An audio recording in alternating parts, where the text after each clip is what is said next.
Dad brings divorced daughter home with band बाजा। क्या अर्थ हुआ? डैड ब्रिंग्स, डैड का अर्थ पिता, ब्रिंग्स लाता है, डिवोर्स्ड तलाकशुदा डॉटर बेटी को, होम घर पर, विद साथ, बैंड बाजा के। तो क्या टोटल का अर्थ हुआ कि एक पिता अपनी तलाकशुदा बेटी को बैंड बाजे के साथ घर पे लाता है। तो न्यूज़ बहुत इंटरेस्टिंग है और सोसाइटी को एक पॉजिटिव मैसेज देने वाली न्यूज़ है। तो चलिए पढ़ते हैं आगे। ये एक फ़ोटो आप उस फैमिली की देख पा रहे हो जिस फैमिली की बेटी को डिवोर्स दे दिया गया और फिर उसका फादर उसको बैंड बाजे के साथ अपने घर वापस लाया। नीचे लिखा है स्टार्टिंग अफ्रेश, यानी कि एक जीवन की नई शुरुआत। चलिए पढ़ते हैं हम न्यूज़ को इधर डिटेल में। Kanpur in an inspiring act. Inspiring का मतलब होता है प्रेरक, प्रेरणा देने वाला, प्रेरित करने वाला। एक्ट का मतलब होता है कार्य। तो एक प्रेरित करने वाला कार्य ऑफ शनिंग, शन का मतलब होता है छोड़ना या त्यागना। द सोशल स्टिग्मा, सोशल का अर्थ होता है सामाजिक और स्टिग्मा का अर्थ होता है कलंक। अटेस्ट जो जुड़ा हुआ है, टू डिवोर्स तलाक से, अर्थात तलाक से जुड़ा हुआ जो एक सामाजिक कलंक है उसको छोड़ते हुए एक प्रेरणा देने वाली घटना में ए रिटायर्ड गवर्नमेंट ऑफिशियल इन कानपुर, कानपुर में एक सेवानिवृत्त सरकारी अधिकारी ने सेलिब्रेट किया, उत्सव मनाया, खुशी मनाई, her daughter's divorce and brought her home with band बाजा। तो कानपुर के अंदर एक सेवानिवृत्त सरकारी अधिकारी ने अपनी डॉटर्स के डिवोर्स को, अपनी बेटी के तलाक को जो है सेलिब्रेट किया, उसको उत्सव के रूप में लिया, एंड ब्रॉट और लेकर के आया, हर उसको यानी कि अपनी बेटी को, होम घर पे, विद बैंड बाजा के साथ। तो सेंस क्लियर हो गया ना यहाँ तक? कुल मिला के एक बार और ओवरऑल सेंस इसका समझ लेते हैं कि समाज के अंदर जो एक कलंक है डिवोर्स से जुड़ा हुआ, उसको त्यागते हुए और एक प्रेरित करने वाली घटना को अंजाम देते हुए कानपुर के एक रिटायर्ड अधिकारी ने अपनी बेटी के तलाक को सेलिब्रेट किया, उसको लेकर के उत्सव मनाया और अपनी तलाकशुदा बेटी को बैंड बाजा के साथ घर वापस लेकर के आया। क्योंकि अगर किसी का तलाक हो जाए तो समाज के अंदर उसको कलंक माना जाता है। तो वही बात यहाँ पे कही गई है कि समाज के अंदर जो डिवोर्स को एक कलंक के रूप में लिया जाता है, उस चीज़ को छोड़ते हुए उसने अपनी बेटी के डिवोर्स को सेलिब्रेट किया। That's how we had sent her off. That's how, ये ठीक वैसे ही रहा, we had sent her off a few years ago. Ago का मतलब पहले, फ्यू का मतलब कुछ, और सेंट जो है वो थर्ड फॉर्म है सेंड की। हेड सेंड आ रहा है ना, हेड सेंट आ रहा है ना, क्योंकि भाई जब हेड आ जाता है यानी कि पास्ट परफेक्ट टेंस का प्रयोग हो जाता है तो फिर वर्ब की थर्ड फॉर्म आती है। तो that is how we had sent her off a few years ago. ये सब वैसे ही हमने किया जैसा कि हमने कुछ साल पहले अपनी बेटी के विदा करने के समय किया था। समझ रहे हो ना? अर्थात कुछ समय पहले जब उन्होंने अपनी बेटी की शादी की थी तब भी बैंड बाजे वहाँ पे बजे थे, और जब उसको घर वापस डिवोर्स के बाद लाया गया है तब भी वहाँ पे बैंड और बाजे का इंतज़ाम किया गया। इट्स टाइम, ये समय है, शी बिगिंस, वो शुरू करती है, अफ्रेश, नए तरीके से। अर्थात ये समय है जब वो अपनी ज़िंदगी को नई तरीके से शुरू करेगी। एंड वी वॉन्टेड हर, और हम चाहते हैं कि her to do this with her chin up. देखिए चिनअप का मतलब होता है वैसे तो खुशी खुशी किसी काम को करना या सिर उठाकर करना। तो अब वो अपनी ज़िंदगी की नई शुरुआत करेगी और हम चाहते हैं कि ये शुरुआत जो है, ये जो स्टार्टिंग है, वो सिर उठाकर करे, खुशी खुशी करे। Anil Kumar who worked for BSNL said, Anil Kumar जो BSNL में काम करते थे, उन्होंने ये बात कही। अनिल्स डॉटर, अनिल की जो बेटी है उर्वी 36, जिसकी उम्र इस समय 36 साल है, एन इंजीनियर, वो एक इंजीनियर है, at the Palam airport in new Delhi, नई दिल्ली के अंदर पालम एयरपोर्ट पर वो फ़िलहाल इंजीनियर है। वॉज मैरिड, उसकी शादी हुई थी, टू ए कंप्यूटर इंजीनियर, एक कंप्यूटर इंजीनियर से, इन 2016 में। यानी कि उर्वी जो अनिल की पुत्री है, ये खुद में भी एक जो है इंजीनियर है दिल्ली एयरपोर्ट पे, और इसकी शादी जो है एक कंप्यूटर इंजीनियर से 2016 में हुई थी। The couple lived in Delhi, ये जो कपल है यानी कि उर्वी और ये जो इसका हस्बैंड था, लिव्ड, ये रहते थे इन दिल्ली, दिल्ली में, एंड हैड ए डॉटर, और इनकी एक बेटी भी थी।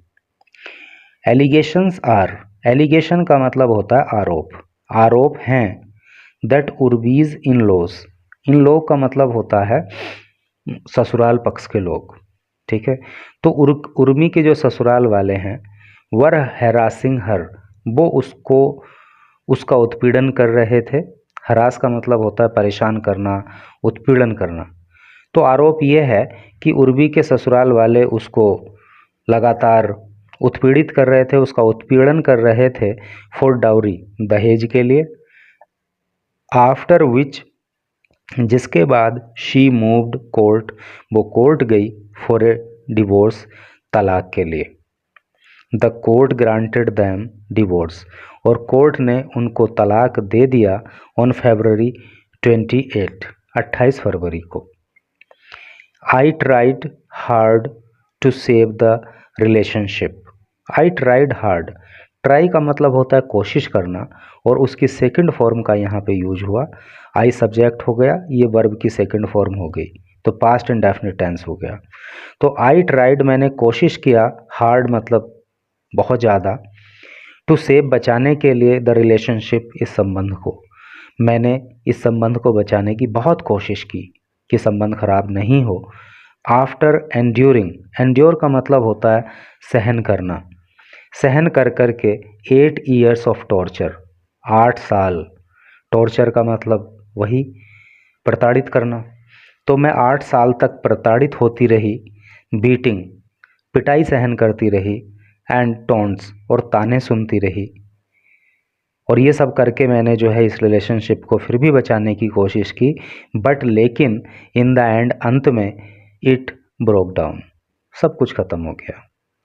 जब हद से बाहर मामला हो गया तो फिर डिवोर्स की नौबत आ ही गई और डिवोर्स हो ही गया। शी सैड, उसने कहा, किसने, उर्वी ने। वाइल, जबकि, bringing her back home, bringing लाते हुए, हर उसको, बैक होम घर वापस, यानी कि उर्वी को घर वापस लाते समय, आई मेड अरेंजमेंट्स, मैंने अरेंजमेंट किया, अरेंजमेंट का मतलब होता है व्यवस्था करना। तो उर्वी को घर लाते समय मैंने व्यवस्था की, फॉर ढोल नगाड़ा, ढोल नगाड़ों की, सो दैट, ताकि, a positive message would be sent to the society, ताकि एक पॉजिटिव का मतलब होता है सकारात्मक, मैसेज, संदेश, वुड बी सेंट, भेजा जा सके, टू द सोसाइटी, समाज को। तो उर्वी को घर लाते समय मैंने ढोल नगाड़ों की व्यवस्था की ताकि समाज के अंदर एक सकारात्मक मैसेज जा सके, एंड पीपल वुड ट्राई, और लोग कोशिश करें, एंड अंडरस्टैंड, और समझें, दियर डॉटर्स, अपनी बेटियों को, रादर देन इग्नोर दैम, अपेक्षाकृत उनको इग्नोर करने के। इग्नोर का मतलब होता है अनदेखा करना, ठीक है। आफ्टर मैरिज, शादी के बाद, जैसे कि कहना उनका यह है कि कुछ माँ बाप जो है बेटी की शादी की और उसके बाद उसको इग्नोर करना शुरू कर देते हैं कि भाई ठीक है अब तो तेरा घर बस गया, अब इधर से तेरा उतना वास्ता नहीं रहा। तो कहने का मतलब यह है कि उनका कहना यह है कि ये सारी व्यवस्था मैंने इसलिए की ताकि कुछ लोग शादी के बाद जो अपनी बेटी को इग्नोर कर देते हैं तो वो इग्नोर नहीं करें, बल्कि अपनी बेटियों को शादी के बाद भी वो समझें। अनिल सेड, अनिल ने कहा, उर्वीज मदर, उर्वी की जो माँ है कुसुमलता, मतलब ये बात अनिल ने कही और यहाँ पे फुल स्टॉप है, फिर आगे लिखा है उर्वीज मदर कुसुमलता सेड, उर्वी की माँ कुसुमलता ने कहा, I took forward to being with my daughter, I took forward look, I look forward, मैं भी सामने आई, मैं भी आगे आई, टू बीइंग होने के, विद माई डॉटर अपनी बेटी के साथ, एंड माई ग्रैंड डॉटर और अपनी पोती के साथ। ठीक है, यानी कि मैं खुद भी अपनी बेटी और अपनी पोती के साथ खड़े होने के लिए आगे आई। And it's a great feeling, और ये बहुत ही महान भावना है, एक ग्रेट फीलिंग है। इनिशियली, इनिशियली का मतलब होता है प्रारंभ में या शुरुआत में। वी थॉट, हमने सोचा। थिंक की सेकंड फॉर्म थॉट होती है, तो वी थॉट हमने सोचा।